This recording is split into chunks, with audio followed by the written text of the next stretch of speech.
ఇది ఒక్కటే వీళ్ళకి ఆధారం. 24/7 ఎక్కడ కూడా వీళ్ళకి కరెంట్ ఉండదు. పాక ఎప్పుడు పడిపోద్దా. మీ గురించా? మరి మీ అమ్మ మీ నాన్న? మా అమ్మ నాన్న చనిపోయారు. ఇప్పుడు మీకు ఎవరు లేరా? ఎవరు మీ మామకు ఒంట్లో బాగోదు అంతే కదా? బాగోదు. ఏంటి ప్రాబ్లం ఏంటి? పిడిసి వచ్చి పడిపోద్ది. ఫిట్స్ వచ్చి పడిపోద్దా? మరి కరెంట్ లేకపోతే ఎలా ఉంటున్నారు నైట్ మీరు ఇక్కడ? ఒక్కో సిట్టు మా మామ ఏదైనా అలజల్లో జరిగితే రాత్రి మాట లేచి మా మామే మెలుగ్గా ఉంటది అన్నయ్య. మరి ఏమైనా పాములు ఏమైనా వస్తాయి అక్కడికి నైట్? కనిపించవు కదా?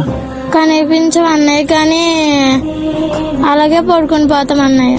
మరి ఇక్కడ వీళ్ళున్న పాక ఎప్పుడు పడిపోద్దో కూడా తెలియదు. వాళ్ళ మామగారు ఉన్నా గానీ వాళ్ళ మామగారు ఫిట్స్ అంట. ఆవిడ కూడా ఫిట్స్ వచ్చి ఎక్కడ పడిపోతున్నారు. ఒక్కోసారి అయితే పొయ్యిలో కూడా పడిపోయారంట. వీళ్ళు రాత్రి కరెంట్ లేక ఏ పాము వచ్చినా ఏమొచ్చినా గానీ వీళ్ళకి ఏది తెలియదు. ఎప్పుడన్నా అలజడయ్యి భయం వేస్తే వాళ్ళ మామగారు కూర్చుని తెల్లవారుజాములు కూడా కాపలా కాస్తారంట.